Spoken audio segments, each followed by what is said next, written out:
کیا یہ ایک اتھینٹک بات ہے کہ نظر نہ آنا کسی شے کے موجود نہ ہونے کی دلیل ہوتا ہے؟ نہیں، سائنس خود بے شمار ایسی چیزوں کو مانتی ہے جو نظر نہیں آتی، جو دکھائی نہیں دیتی، بلکہ حواس خمسہ کے ساتھ ان کا ادراک کیا ہی نہیں جا سکتا، لیکن سائنس انہیں مانتی ہے۔ اس کی کئی ایک مثالیں ہیں، جس میں سب سے بڑی مثال گریوٹی کی ہے، لا آف گریویٹیشن، جس کی بنیاد پر ساری کی ساری سائنس کھڑی ہے۔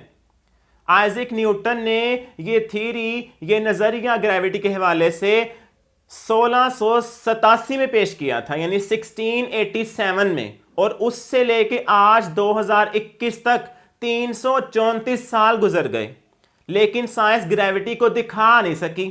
لیکن ان سالوں میں 334 سالوں میں سائنس کا ایمان آج تک برقرار ہے گریوٹی کے اوپر، کہ گریوٹی موجود ہے۔ اب یہ گریوٹی کیا ہے؟ جو کہ نظر بھی نہیں آتی، جس کو چھوا سونگا سنا کچھ بھی نہیں کیا جا سکتا۔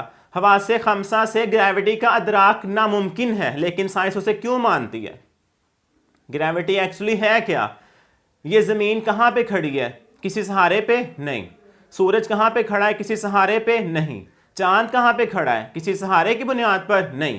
ان سب کا آپس میں جو تعلق ہے کہ سورج کبھی زمین سے نہیں ٹکراتا، یا چاند کبھی زمین پہ آ کے نہیں گرتا، یا سورج چاند ستارے آپس میں نہیں ٹکراتے، ان سب کے پیچھے کیا ریزن ہے؟ گریوٹی، کہ ایک ایسی کشش ثقل ہے کہ جس نے ان سب چیزوں کو آپس میں ایک مضبوط تعلق کے ساتھ ٹھہرایا ہوا ہے اور کھینچا ہوا ہے۔ جیسے آپ ایک رسہ کشی کی مثال لے لیں، کہ جب دو ٹیمز رسے کو ایک طرف ایک ٹیم کھینچ رہی ہوگی، دوسری طرف دوسری ٹیم کھینچ رہی ہوتی ہے، تو جیسے ہی ایک ٹیم دوسری سے ہیوی فورس لگاتی ہے، زیادہ فورس لگا دے، تو دوسری ٹیم اس کے اوپر آ کے گرے گی۔ لیکن سورج چاند ستاروں میں یہ ایک ایسا بیلنس ہے جو نظر نہیں آ رہا، اللہ نے رکھا، جسے سائنسدان گریوٹی بولتے ہیں، کہ انہوں نے ایک دوسرے کو ایک خاص توازن کے ساتھ اپنی طرف کھینچا ہوا ہے۔ جیسے ہی لوز ہوگا، ان بیلنس ہوں گے، تباہی ہو جائے گی، دوبارہ یہ ساری کائنات ڈسٹروائے ہو کے رہ جائے گی۔ یہ ہے گریوٹی۔ دوسرے نمبر پہ، اگر یہ زمین خلا کے اندر، ہوا کے اندر یہ سفر کر رہی ہے، تو یہ گرتی کیوں نہیں؟ یہ کہیں ڈول کیوں نہیں جاتی؟ وجہ کیا ہے؟ وہ گریوٹی ہی وجہ ہے، کہ ایک خاص گریوٹی کے ساتھ، ایک خاص کشش ثقل کے ساتھ یہ سورج کے گرد چکر لگا رہی ہے۔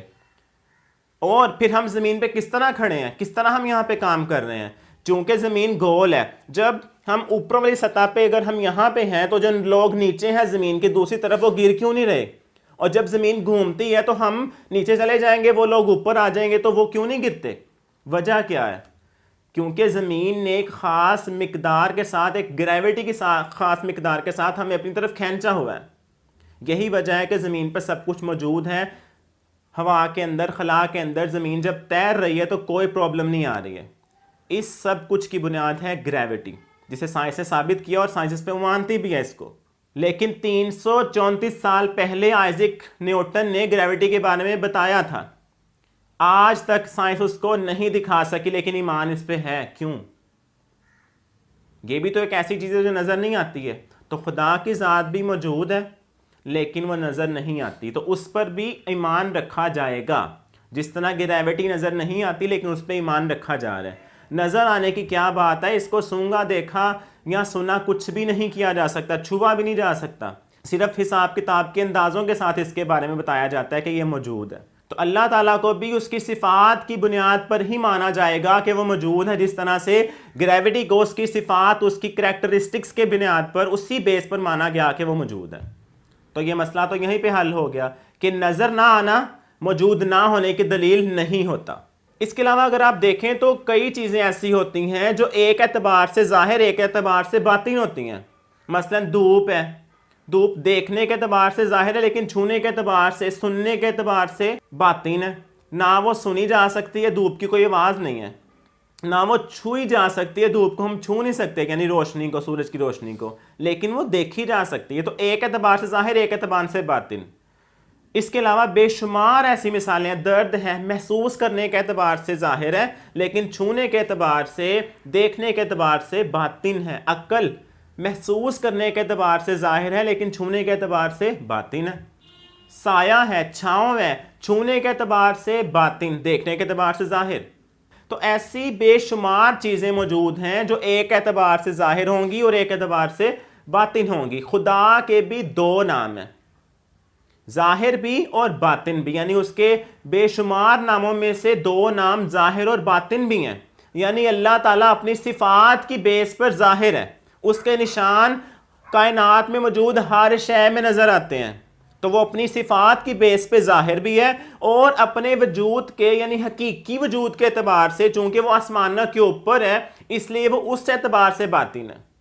اپنی صفات کی بنیاد پر ظاہر اور اپنے وجود کے اعتبار سے باطن.